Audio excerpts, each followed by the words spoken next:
Hi hello welcome to my channel. Telangana రాష్ట్ర ప్రభుత్వం election హామీలైన 6 గ్యారంటీల్లో 4 గ్యారంటీలను ఇప్పటికైతే అమలు చేసింది. 5వ పథకంగా చేయూత స్కీమ్ ని అయితే విడుదల చేయబోతుంది. రాష్ట్ర ప్రభుత్వం శారీరక సమస్యలతో బాధపడుతున్న నిరుపేదల కోసం చేయూత పథకాన్ని తీసుకొచ్చింది. ఈ స్కీమ్ రాజీవ్ ఆరోగ్యశ్రీ కింద పనిచేస్తుంది.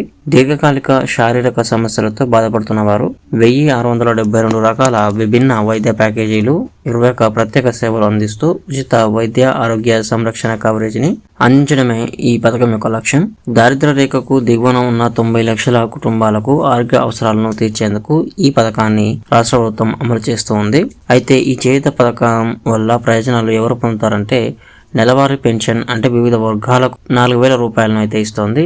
అందులో వితంతువులు, ఒంటరి మహిళలు, వృద్ధులు, నిర్దిష్ట పరిశ్రమలో కార్మికులకు పెన్షన్ అందిస్తూ ఉంది. అలాగే ఆరోగ్య సంరక్షణ కవరేజ్, ఆర్థికంగా వెనుకబడిన కుటుంబాలకు 10 లక్షలు వైద్య సేవలు అందించడం కోసం అయితే వెచ్చిస్తోంది. డ్రైవర్లకు బీమా సౌకర్యం అయితే కల్పిస్తోంది. ఇందులోకి వచ్చేసరికి cab, auto, food delivery boys డ్రైవర్లకు ప్రమాద బీమా కింద 5 లక్షలు వారి భద్రత, ఆర్థిక భద్రతకు భరోసా అయితే ఇస్తోంది. ఈ చేయూత పథకానికి అర్హులు ఎవరో తెలుసుకుందాం. చేయూత పథకానికి అర్హత పొందేందుకు దరఖాస్తులు తప్పనిసరిగా కొన్ని షరతులు అయితే పాటించాల్సి ఉంటుంది. అదేంటంటే, దరఖాస్తుదారుడు తప్పనిసరిగా తెలంగాణ వాసై ఉండాలి. దరఖాస్తుదారుడు ఆర్థికంగా వెనుకబడిన కుటుంబానికి చెంది ఉండాలి. తప్పనిసరిగా వితంతువులు, ఒంటరి మహిళలు, వృద్ధులు, బీడీ కార్మికులు, స్టోన్ కట్టర్లు, చేనేత కార్మికులు, దివ్యాంగులు, డయాలసిస్ రోగులు అయితే అప్లై చేసుకోవచ్చు.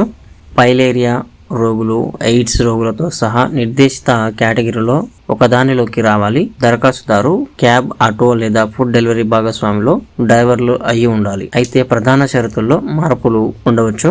ఈ చేయూత పథకం కోసం అప్లై చేసుకోవాలంటే అవసరమైన డాక్యుమెంట్స్ ఒకసారి చూసుకున్నట్టయితే, ఆధార్ కార్డు ఉండాలి, బర్త్ సర్టిఫికేట్ ఉండాలి, voter ID card, caste income, ration card లేదా బీపీఎల్ కార్డ్, మొబైల్ నెంబర్, ఉపాధి ధృవీకరణ పత్రం, వైద్య ధృవీకరణ పత్రం, రేషన్ కార్డ్, బ్యాంక్ ఖాతా వివరాలు, పాస్పోర్ట్ సైజ్ ఫొటోస్, నిర్దిష్ట స్కీమ్ సంబంధిత పత్రాలు అవసరమైతే ఉంటాయి.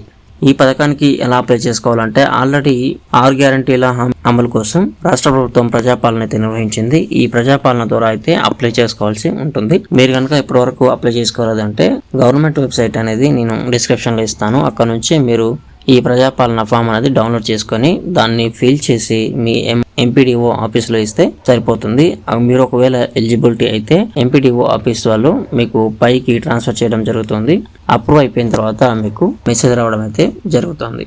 సో ఈ విధంగా చేయూత పథకం అనేది మనకు వర్తిస్తుంది. సో ఇది ఫ్రెండ్స్ ఈరోజు వీడియో. మీకు నచ్చినట్లయితే లైక్ చేయండి. అలాగే మన ఛానల్కి సబ్స్క్రైబ్ అవ్వడం మాత్రం మర్చిపోకండి. Thank you friends.